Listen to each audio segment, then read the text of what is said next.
The waiver wire is where leagues are won and lost, and most people just do nothing about it. What's up, everyone? We are back for another waiver wire video, and right now there are legit difference makers just sitting on the wire that can flip your entire season. Guys that I'm just trying to add everywhere. Early season is everything, and today we're going through the top ads that you need to make right now. As always, I appreciate you guys, and drop a comment down below. I'll try to reply to every single one every video. And you know how it is. I'm Chris, and welcome to Number 2 Sports.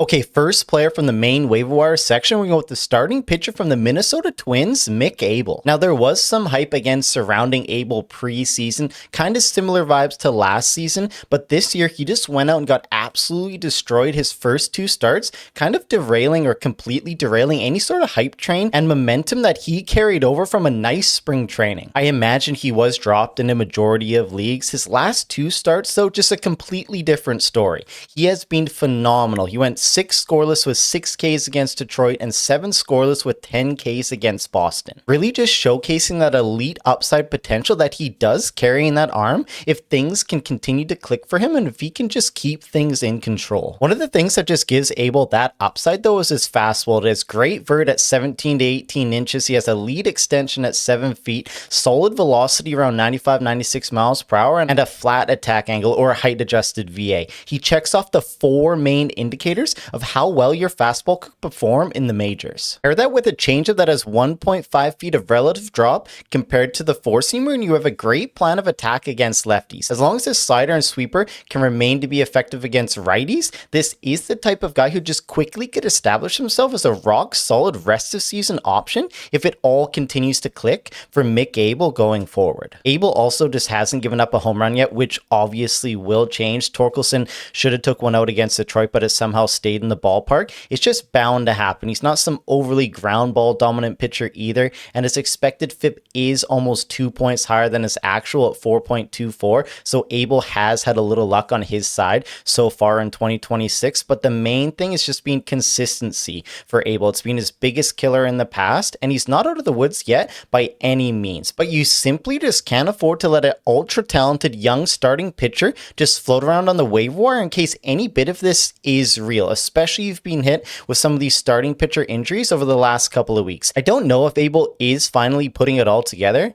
but it's a risk that I'm just not willing to take, leaving him on the wire in any 12 league teams right now. Okay, I know I've kind of been neglecting the relief pitcher role to start the season out of these first 2 videos. I think I've only talked about 1, maybe 2. So we're going to get it going again here with Louis Varland from the Toronto Blue Jays. So before we get into Varland, we got to talk about the current closer at the top of the depth chart for the Blue Jays right now, and that's going to be Jeff Hoffman. So Hoffman's role did seem to be a little bit up in the air for much of the offseason before the Blue Jays management, Schneider, just defaulted to him to open the season, but he has been very shaky in that role so far. He blew another save opportunity on Tuesday, and he's just allowing a lot of base runners in each appearance this year. Hoffman's ERA is all the way up to 4.32 now, even though to his credit, he still is missing a ton of bats. I think he has 18 strikeouts in only 18.2 innings of work there, so that is a positive for him. But overall, I just feel like his grip on that closer role is starting to become very loose. So I know this segment isn't about Hoffman, but I did just need to set the tone before going into Louis Varland. Now,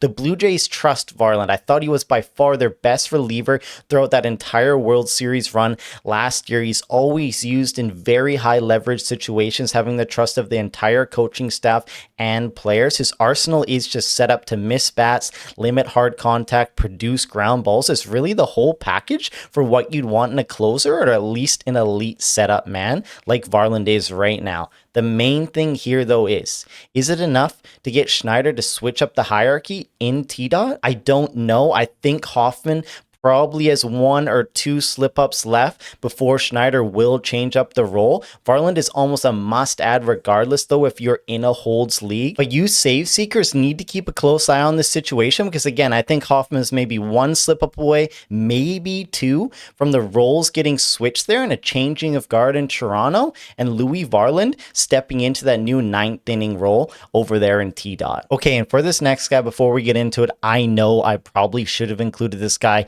in last week's video. So I know all you late posters out there just gonna be salivating at the mouth to let me know in the comments down below, and that's okay. You should do that. But we do need to talk a little bit about Angel Martinez from the Cleveland Guardians, and it literally hurts my brain so much to not say Angel, so I'm gonna try my best. But yes, I'm late, and I know it sucks. I only have time to post one video per week. Dad life. But the switch hitting 24-year-old is just in the middle of a tear right now, really leaning on his chase and whiff rates are some of the best in baseball out of the entire league, and showing some nice pop as well. He never really had the profile as a big power hitter, but he's pulling the baseball in the air like mad. Give me another penny. His attack angle is solid, and his bat speed has increased from the right side by a couple miles per hour. Things that just can increase your chances of hitting the ball over the fence, even if your underlying power metrics are average or below average. If Martinez can continue to hit for average, he'll be great for points leagues, roto, and category leagues with his running ability for potential multi-cat coverage. I am a little skeptical since he has like no minor league track record or prior success to fall back on, but I always feel more comfortable when steals are present, as that raises that player's floor to a more stable floor if the power ends up getting a little bit zapped here going forward. So with Martinez, you just have to grab him in 12-team leagues right now if he's still out there, and just see where this goes. He has second base and outfield eligibility. I feel honestly a little lukewarm on him right now. I don't really know why. Probably just because sometimes I feel a little skeptical about a player just having all this success seemingly out of nowhere. And I know you can't do this, but if you just take out his like career day against KC there, his line isn't all that flash, and I don't know how excited people will be or have been about adding him. How do you guys feel about him? Let me know down below. Did you guys add Angel Martinez in all your leagues, or is he still floating on the wire? Let me know in the comments down below. Okay, next up we have an exciting young rookie who got the call up on Wednesday, and that's going to be Sam Antonacci from the Chicago White Sox. So if we look at AAA this year, Sammy Boy has just been really thriving down there. He's hitting .313 with a 500 OPP over 14 games, which is just wild. A 979 OPS, 2 home runs, 7 RBI, and he can swipe bags. But again, the coolest thing here is he has almost twice as many walks as strikeouts, with 15 walks to 8 strikeouts. So yes, I do think you just need to add him if you're in an OBP league, since that ratio is very unheard of for that young of a player, and hopefully he can hit for some power, average, take his walks in the major leagues. I know the White Sox lineup does just stink, but he was in the lineup batting 5th and playing second base on Wednesday. Antonacci really just has a phenomenal approach at the plate, but I know you can't compare AAA stats one for one for how a young guy will fare in the majors. It's just a major step up in pitching, pressure, everything, you know it. So there always is just risk when adding a rookie in his first stint. People will just be chasing Nick Kurt's rookie season for years and years to come, blanking out all the other call-up busts along the way. So for Sammy Boy, I think the high-end outcomes could look something like Nico Horner, and the low outcomes could just have him back on the wire by the end of next week. I do hope he settles somewhere in between. It's definitely a risk worth taking. I'll chase that dragon all day long, but just understand the adjustment to the major leagues is still a big thing for these young guys, and most guys do tend to struggle in their first stint in the majors. All right, and we'll keep going with one of my favorites here, and we got the two-finger dingler, Dylan Dingler from the Detroit Tigers. Now, he's a personal favorite of mine, and boys, he is just so back. He's absolutely crushing the ball lately. I sort of regret not drafting him in more drafts late this spring, because the team name potential is just off the charts, as you guys know. Just like how his underlying power metrics look this year so far. His exit velocity is up 2 miles per hour. His hard hit percentage is up nearly 8%, sitting at a ridiculous 57.9. He's barreling more baseballs. His attack angle percentage is at a career high 61.6%. And best of all, he's reduced his strikeout rate by nearly 6% too. It's now down to a sturdy, sexy 17.5. And none of this really seems unsustainable. All of his expected stats are actually higher than his actuals. His expected WOBA is 428 when his actual is 386. His expected batting average is 306 and his actual is 270 run. And he's running a below average BABIP at 286. All signs pointing towards a legit breakout season for the two-finger Dingler in 2026. So Dingler is just turning into one of those guys that you just see constant improvement year over year. He built off his 2024 season in 2025, improving everything practically practically across the board, and he's doing the same thing again now in 2026. Dingler has 4 home runs, 14 RBIs, and a triple stash of 283, 367, and 566 through his first 61 plate appearance. He's batting cleanup or 5th. He's in a prime spot of that order every night to continue to rake in RBIs, and he's worked himself into almost like a must-add player for 12-team leagues if you don't have one of the few top catchers this year. And if he continues at this pace, he might just fuck around and finish top 5 regardless. I'm into Dingler for the player and the team names. All right, you know how it is. I always do a little Chris's 2-for-1 special here. Chris's 2-for-1 pizza, and this time we're going to go the same variety here. We're going with 2 Yankee boys. So first up, we got Yasin Dominguez. Now, I almost feel like Dominguez can fall under the post-type sleeper class. He was once heralded one of the top prospects in all of baseball, but man, that short-lived 2023 season where he homered 4 times in 8 games for a season-ending injury just feels like a lifetime ago now, doesn't it? There was real hope, though, heading in 2025 last year that he was going to sort of pick off where he left off in 2023 and let his just exceptional skill set shine in the majors. That just didn't happen whatsoever. It didn't happen at all. There were little streaks here and there, yes, but overall he ended with a 719 OPS, 10 home runs, and 23 swipes where he struck out nearly 27% of the time. Not a formula for success for the young man. But heading into 2026 now, Dominguez is still only 23 years old, remember, but there just wasn't a spot for him, or there wasn't room for him in the Yankees outfield this year, with Grisham unexpectedly returning, Stanton healthy, and Bellinger still there. So Dominguez has started off the year in AAA. And while some highly touted prospects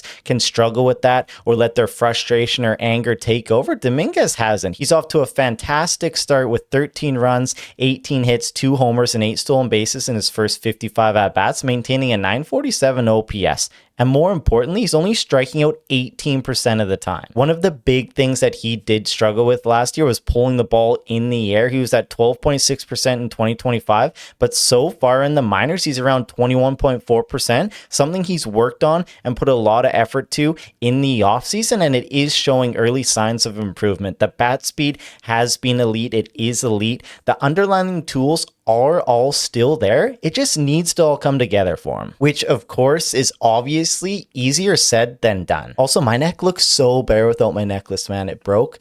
My kid ripped it off my neck.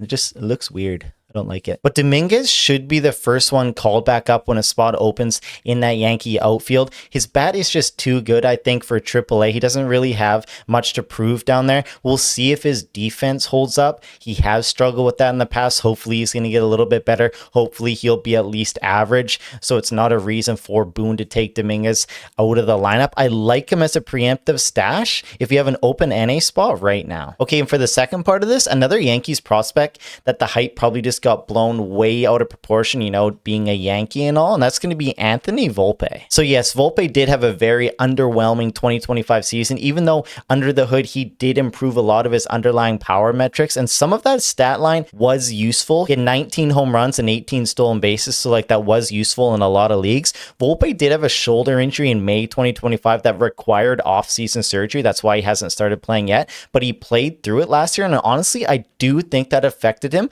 a lot more than people think. I know his triple stash went down after May 2025, but just that you're playing through an injury, you don't know how much agony it's causing him on swinging, fielding, all that on a day-to-day basis, and it can just completely affect your mental, knowing you're probably going to require surgery in the offseason, and it's just always in the back of your head. So I don't want to downplay that effect that it had on him in 2025. Now, to be clear though, I'm not just giving him a free pass for all of last year, because he still has almost amassed close to 1,900 major league plate appearances, and he's hit 222, 283, 379 for his career. So it's not like he's some sort of superstar that's taken the league by storm, or he's some sort of surefire stud. I'm not saying that at all. So Volpe has changed his mechanics back in the offseason to something more comfortable for him and what he feels more naturally that he can do. I feel like this is kind of a crossroads type season for him on where his career could head.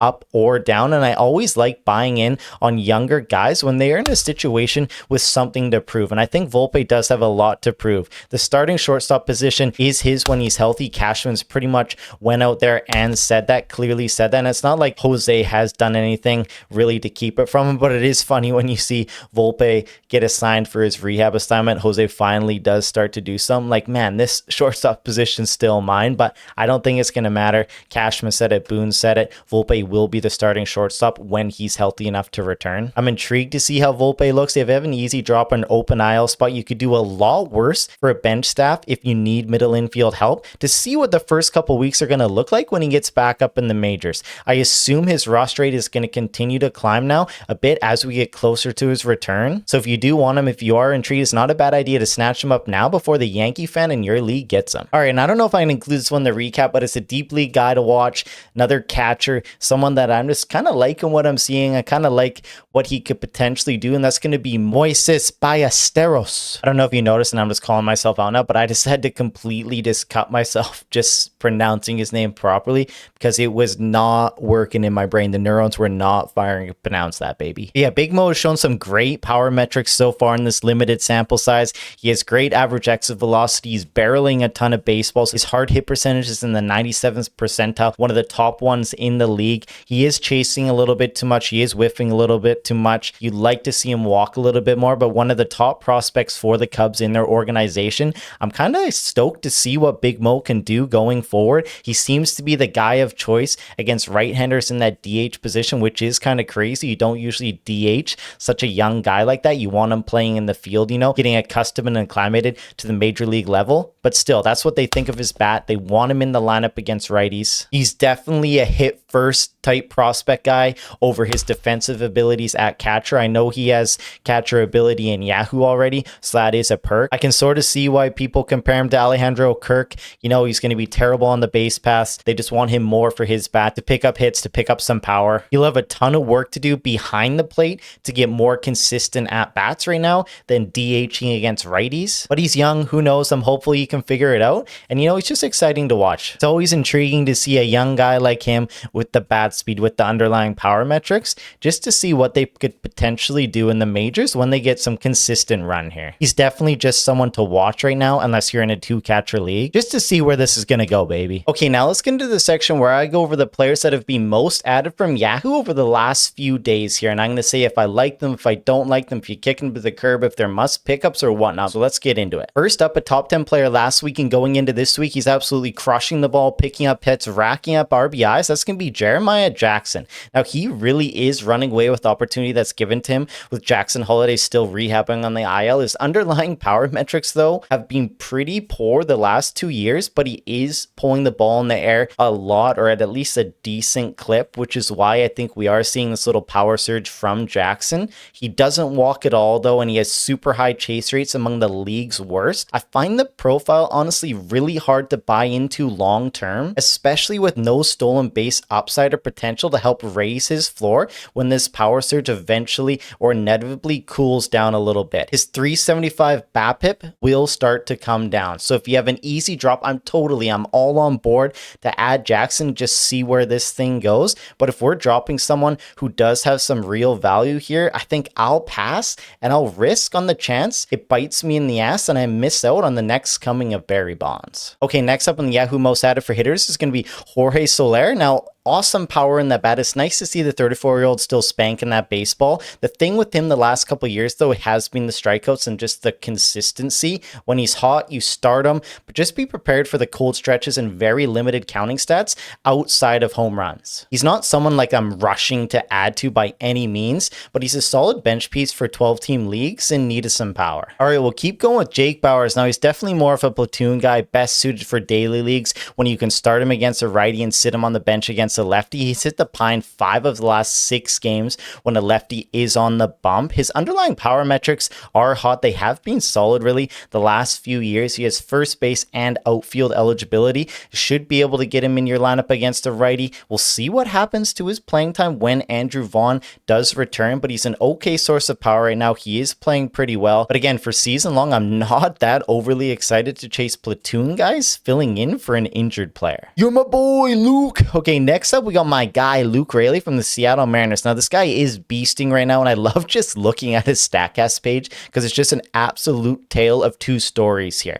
Polar opposites. Luke's built like a tight end. You should be playing for the Seahawks. He has the power, but I don't need to tell you guys, that's literally all that's here. He's running a 500 BABIP right now. He usually gets platooned, and you can see by his whiff, chase, K, and walk percentages that this is a fantasy profile set up to go through massive cold stretches. I like this stream when he's hot. I get it. Don't get me wrong. But even as a Mariner truther, I'm very skeptical here that there'll be any real rest of season value outside of deep leagues. Okay, last up, we'll go with Xander Mr. Bugatti Bogaerts off the San Diego Padres. Now, he's definitely more of a floor play at his stage of his career, but to his credit, he's actually pulling the ball in the air a lot more lately. He's increased his attack angle percentage and practically cut his strikeout rate in half this year. So all major pluses to the way to Bogaerts there. And honestly, I don't think it's that crazy to see him pop 10 to 15 home runs and 15 to 20 steals this year. Like, I think that is in the cards here. It's not going to be exciting. It's going to be pretty boring, but that will play in a majority of leagues. We can't have every player in our roster to be like Sal Stewart. Okay, now let's move on to the Yahoo most added pitchers. So first up, we got Mr. Jeffrey Springs. Now,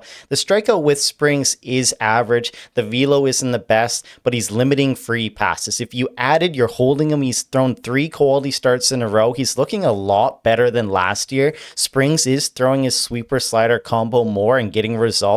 You're adding him, or most likely you have already added, and you're going to hold him in 12s just to see how much more juice the 33-year-old has left in the tank. He just always finds some way to keep runs off the scoreboard, and we'll gladly take it. Okay, so for the big one here where people are kind of just going absolutely crazy about adding him everywhere, freaking out about, and that's going to be Noah Schultz off the Chicago White Sox. So yes, people were freaking out, but I guess rightfully so, because he was absolutely just dominating AAA to begin the year. He posted a 19-2 strikeout to walk ratio over 14 innings with a 1.29 ERA, and he's just a gigantic lefty who can throw some heat. It's got some nice shape on it, and he also throws a cutter and sinker to go along with it. The sweeper and slider, though, were underwhelming to say the least in that first start, but he was nervous. You could tell he was nervous. Most of his damage came in the first inning with walking guys. I would hold where I can just to see his next start, with hopefully the jitters now out of the way. Starting guys in their MLB debut usually isn't a thing that I recommend, but I like his upside. I like his potential,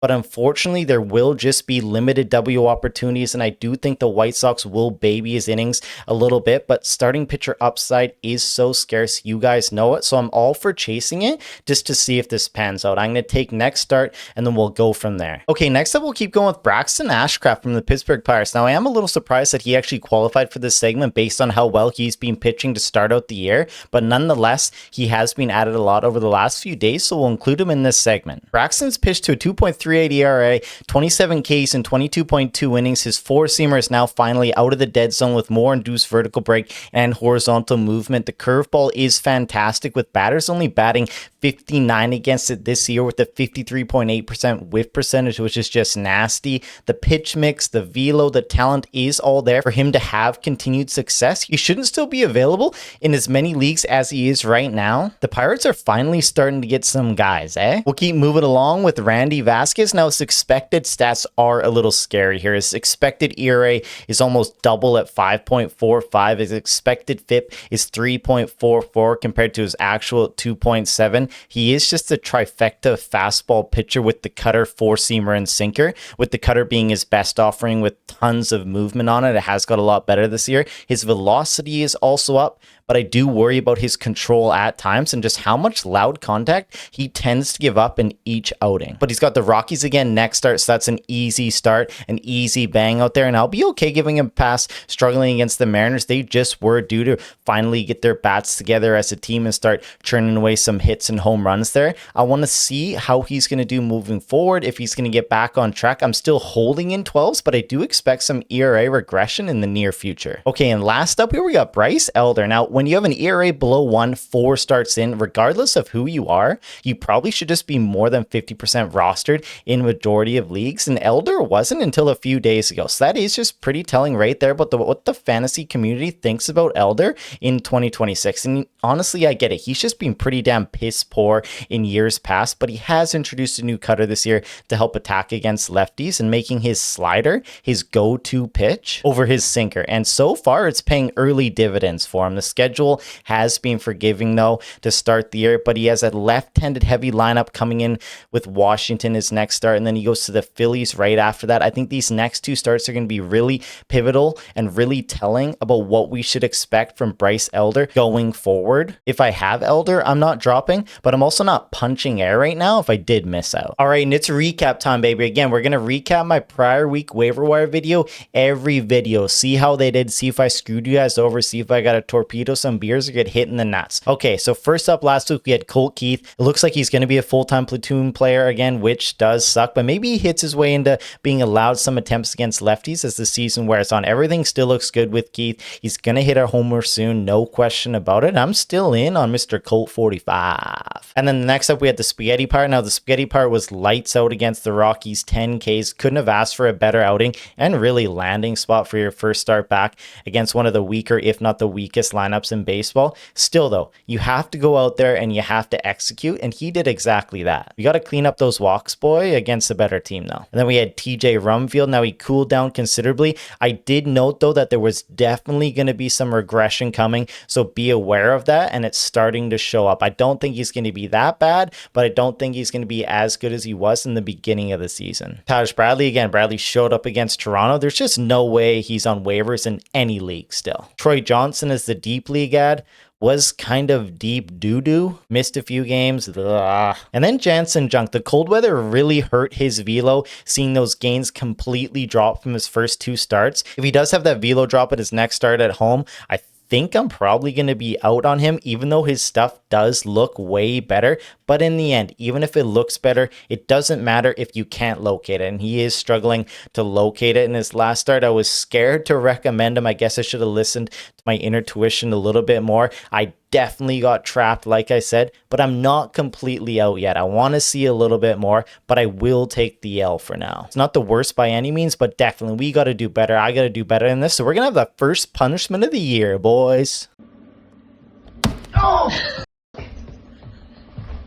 Did you not get? I'm gonna be pissed if you didn't get. All right, but I think that's it for this video. I appreciate you guys and girls. Like this video, hype this video, sub if you haven't already. I'll be doing weekly waiver wire videos all season long again. And always send a comment down below. I'll try to reply to every single one, every video, love or hate. And as always, have a good rest of your weekend, weekday, night, wherever you are. And I'll see you guys real soon.